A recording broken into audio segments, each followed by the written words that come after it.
अस्सलाम वालेकुम नाज़रीन, मैं हूं अनम शेख। नाज़रीन, शरीफ ख़ानदान में नालायकी और नाअहली तो कूट कूट कर भरी ही हुई है, लेकिन इसके अलावा अदाकारी, फ़नकारी, झूठ, मुनाफ़कत और मफाद परस्ती भी बहुत हद तक मौजूद है।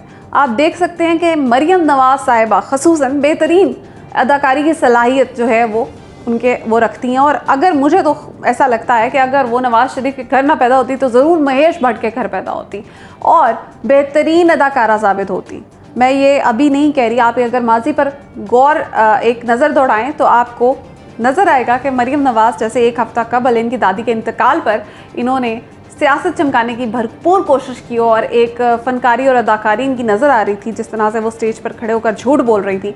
इसके पहले भी माजी में अगर आप नज़र डालें तो हमारी लंदन में तो क्या, पाकिस्तान में भी कोई प्रॉपर्टी नहीं है मेरी, ठीक है। इसके अलावा कोर्ट रूम में खड़े होकर जाली दस्तावेज़ात पेश करना, झूठ बोलना, कैलिब्री फॉन्ट, मेरे वालिद को ज़रूर जाना चाहिए, उनको बिल्कुल जाना चाहिए, उनकी तबीयत नासाज है, उन्हें बिल्कुल वापस बाहर जाना चाहिए, और अब वालिद को बिल्कुल वापस नहीं आना चाहिए। क्यों वापस नहीं आना चाहिए? क्योंकि हमें इस निज़ाम के ऊपर भरोसा नहीं, हमें अदालतों के ऊपर भरोसा नहीं है।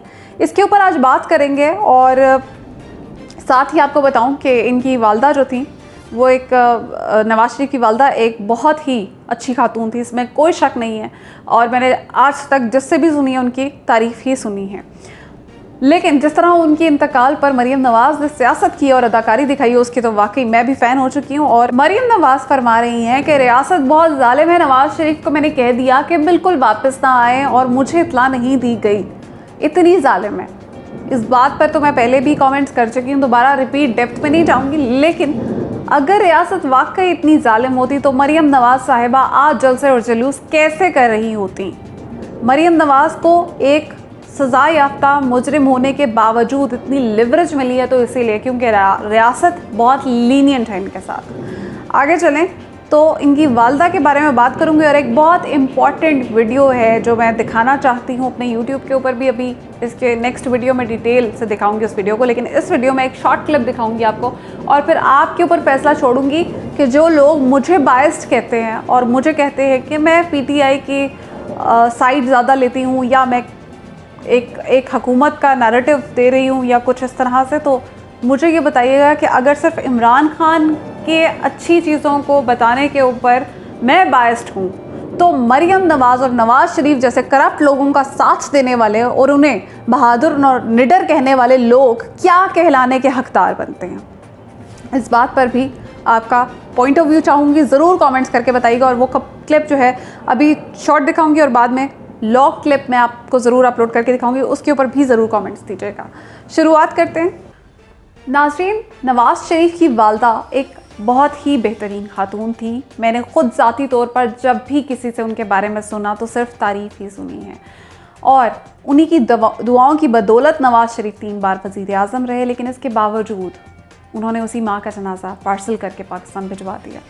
उन्होंने अपनी दौलत को फ़ौक़ियत दी अपनी माँ को कब्र में उतारने पर, उन्होंने अपनी ज़ात को फ़ौक़ियत दी अपनी माँ पर, और उन्होंने जनाजा पार्सल करके भेज दिया। ऐसी औलाद से तो औलाद का ना होना ही बेहतर है।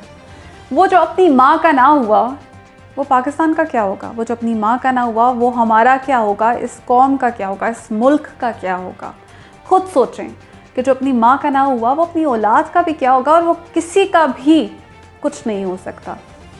ये बात काबिले गौर है, इसको हम यूं ही दबा नहीं सकते। आपको ये अपने प्लेटफॉर्म से मैं ये ज़रूर आगाही देना चाहूँगी कि ये एक छोटा नुक्ता नहीं है। अपनी दौलत को संभालना इन्होंने ज़्यादा ज़रूरी समझा, बजाय कि अपनी माँ को संभाल लेते। मैं यहाँ पे ये बात ज़रूर करना चाहूँगी कि अगर कोई गैरतमंद होता, ये तो हराम की कमाई है सर्टिफाइड, अगर कोई गैरतमंद होता, कोई वाकई शेर का बच्चा होता, जो कोई इंसान होता जिसको अपनी माँ से मोहब्बत होती, तो वो अपनी हलाल की कमाई भी अपनी माँ पर कुर्बान कर देता। लेकिन इन्होंने ऐसा ना किया, इन्होंने अपनी दौलत को संभालने को तरजीह दी। मैं आज यही बात करना चाह रही हूँ, और इससे रिलेटेड 1-2 बातें और करूँगी, लेकिन ये बात बहुत ज़रूरी थी। इसके साथ ही आप ये देखें कि ये ख़ुद को शेर कहते हैं, इतना कुछ करने के बावजूद ये ख़ुद को शेर कहते हैं। शेर ऐसे नहीं होते, एक फांसी तो नहीं चढ़ा देना था इन्हें अगर ये वापस आ जाते। दौलत ही कुर्बान करनी पड़ती इनको या फिर हिरासत में जाना पड़ता।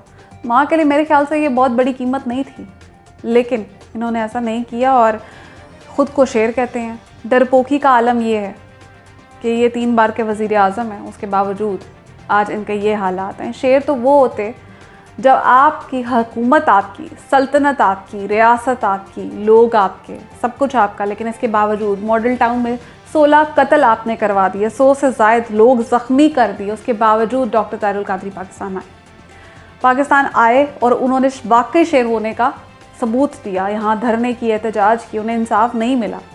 लेकिन आपकी हुकूमत के दौरान, आपकी गुंडागर्दी के दौरान, आपकी रियासती दहशतगर्दी के दौरान वो यहाँ पाकिस्तान आए और आप उनका कुछ नहीं बिगाड़ सके। ये होता शेर। अपने नाम के आगे पीछे से शेर हटा दीजिए, अपना निशान तब्दील कर दीजिए। शेर आप बिल्कुल भी नहीं हैं, कागज़ी शेर हैं आप, या आप सर्कस के शेर हैं, तो अपने नाम के साथ कागज़ी या सर्कस का शेर लिखवा लीजिए। ना आप शेर हैं, ना आपकी औलाद शेर है। डरपोक हैं, भगोड़े हैं जो भागे हुए हैं, इसके अलावा कुछ नहीं है। और जो आपकी बेटी हैं वो बेहतरीन अदाकारा हैं, इसके अलावा वो कुछ नहीं है। अभी हाल ही में देखें तो मंसूर अली खान ने मरीम नवाज़ का इंटरव्यू किया और कल वज़ीर आज़म इमरान खान का भी इंटरव्यू किया।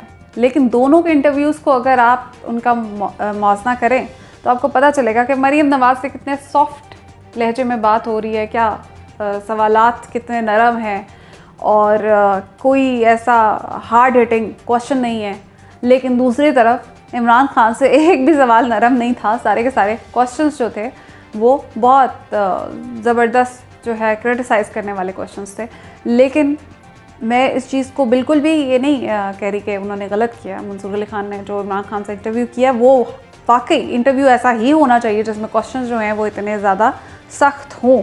लेकिन दूसरी तरफ मरीम नवाज़ से भी इतने ही तल्ख सवालात किए जाने चाहिए थे जो कि मंसूर अली खान ने नहीं किए।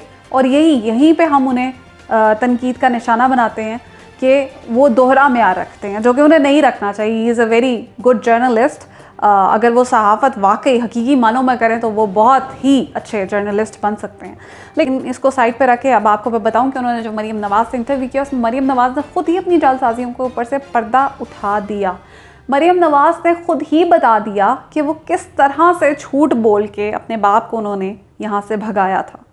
मरीम नवाज़ ने इंटरव्यू में ये कहा कि मेरे वालिद को पहले क्या कुछ जतन करके उन्होंने अपने वालिद को मुल्क से भगाया।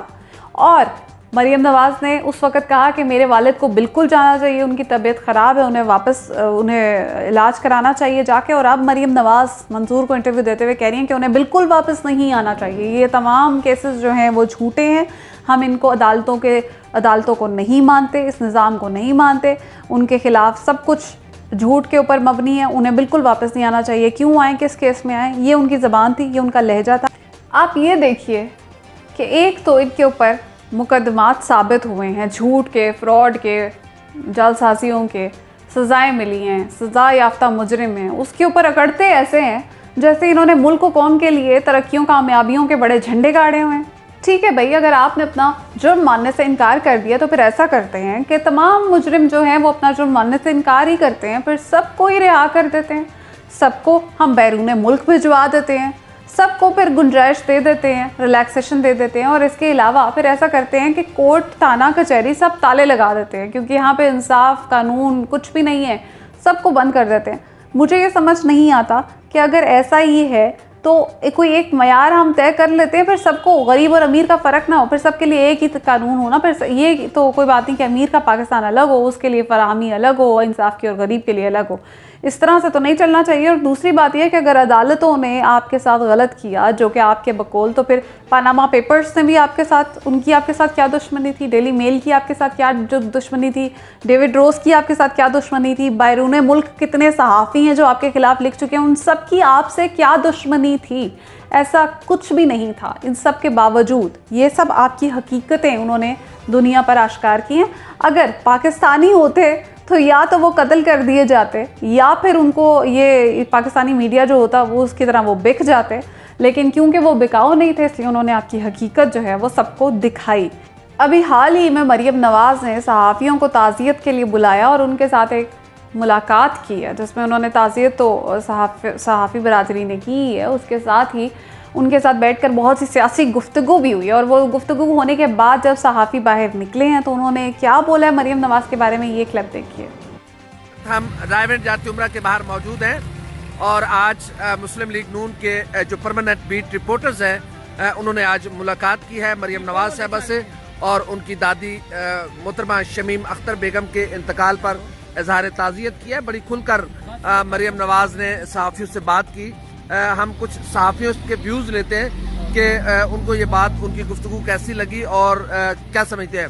अस्सलाम वालेकुम मोहसिन साहब, कैसे हैं? अल्लाह। मोहसिन बिलाल साहब हम न्यूज़ से वाबस्ता हैं, सीनियर जर्नलिस्ट हैं।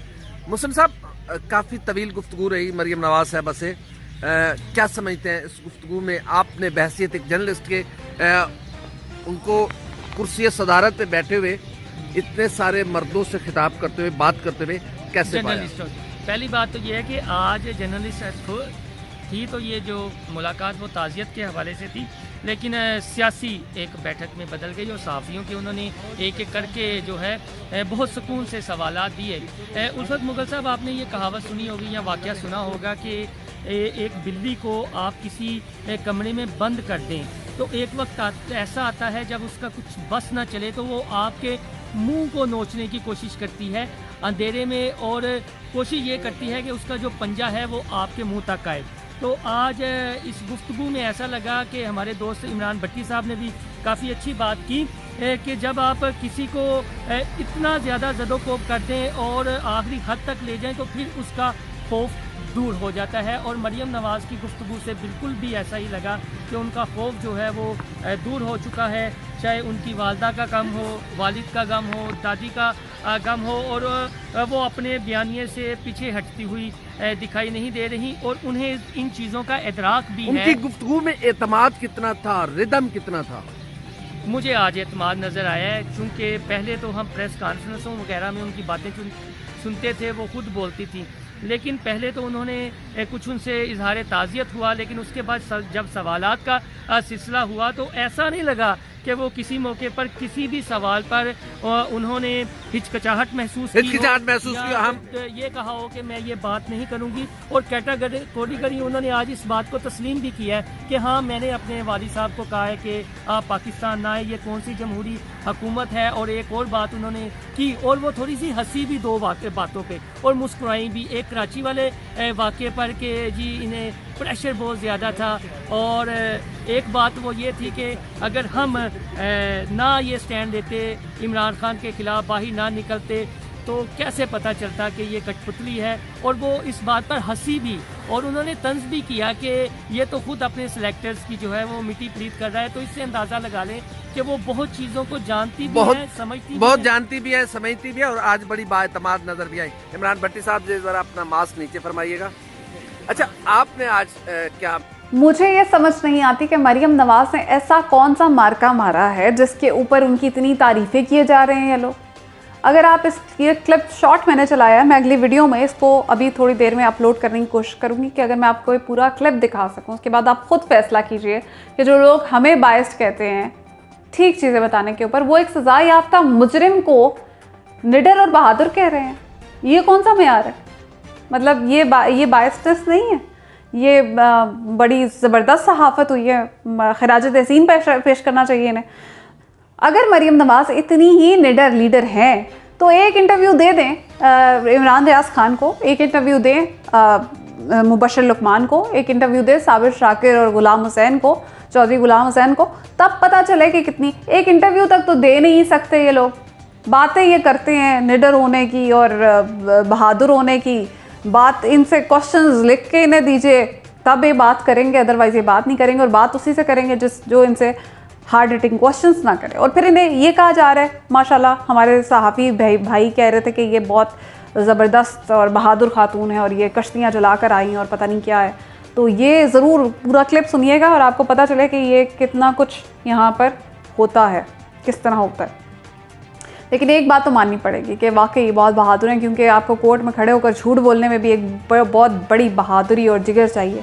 आपको कोर्ट में जाली दस्तावेज़ात पेश करने के लिए भी झूठ बहादुरी चाहिए, आपको पार्लियामेंट में खड़े होकर झूठ बोलने के लिए भी आपको बहादुरी चाहिए, आपको चोरी करने के लिए भी बहादुरी चाहिए, आपको करप्शन का दिफा करने के लिए भी बहादुरी चाहिए, और सोने पे सुहागा ये है कि पकड़े जाने के ऊपर और ऊपर से अकड़ना और उसके ऊपर आप ढिठाई से उसका दिफा करने के लिए भी आपको बहादुरी चाहिए।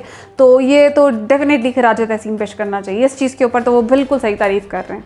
मैं हैरान हूँ कि मरीम नवाज़ को इस इंटरव्यू के बाद भी कोई तौहीन अदालत का नोटिस जारी नहीं हुआ, कोई सो मोटो नोटिस नहीं लिया गया, किसी तौहीन अदालत की मुर्तकिब नहीं हुई। देखा जाए तो ये बयान ख़ुद में एक एतराफ़ जुर्म है कि आपने पहले अदालतों को, रियासत को झूठ बोलकर, धोखा देकर नवाज़ शरीफ को बाहर भगाया, और अब आप खुद एतराफ़ करिए कि हाँ, हमने उन्हें मना किया और वो वापस नहीं आएंगे, और हमने उन्हें कह दिया कि वापस ना आए क्योंकि हमें इन अदालतों के ऊपर, इस इंसाफ के ऊपर यकीन ही नहीं है। तो अदालतों की क्या कोई इज़्ज़त नहीं है इस मुल्क में? क्या ये तौहीन अदालत की मुर्तकिब नहीं होती इस बयान के बाद? लेकिन ऐसा कुछ भी देखने में नहीं आया।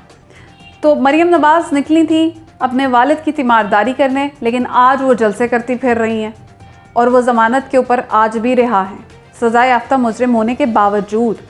इसके बावजूद उन्हें इंसाफ से शक है, इस इंसाफ पे शक है, और इंसाफ के ऊपर वो सवालिया निशान खड़ा करती हैं। और दूसरी तरफ आप देखें कि पैगाम क्या चाहता है इस सब तमाम सूरत हाल से। पैगाम तो बज़ाहिर यही चाहता है कि अगर आपने डाका डालना है तो आप बड़े लेवल पे डाका डालें, छोटा डाका डालेंगे तो आपके साथ सख्ती की जाएगी, और अगर बड़े डाकू बनेंगे तो आपके साथ रियायत बरती जाएगी। अब अगर मुल्तान जलसा होता है कल, तो फिर क्या नई ड्रामेबाजी की जाएगी, क्या नई अदाकारियाँ और फनकारियाँ दिखाई जाएंगी, क्या नए नारे लगाए जाएंगे, वो भी हमारे सामने आएंगे, और फिर हम अच्छी तरह समझ सकते हैं कि हर दफ़ा एक लेवल आगे चले जाते हैं ये लोग। इस वक्त तो ये इंतशार फैलाने की भरपूर कोशिश कर रहे हैं, जैसे मौलाना फजल रहमान ने भी ऐलान कर दिया है कि अब हम डंडे का जवाब डंडे से देंगे। तो आप ख़ुद सोचिए कि ये हालात किस तरफ और किस नहज पर लेके जाना चाहते हैं, सिर्फ अपने इक़्तिदार की हवस के लिए। लेकिन जब तक इस मुल्क में गरीब और अमीर का पाकिस्तान एक नहीं होगा, इंसाफ और कानून एक फराहम नहीं किया जाएगा, तब तक ये मुल्क ऐसे ही चलता रहेगा, और इस मुल्क का अल्लाह ही हाफ़िज़ है। अपना ख्याल रखिएगा। पाकिस्तान जिंदाबाद।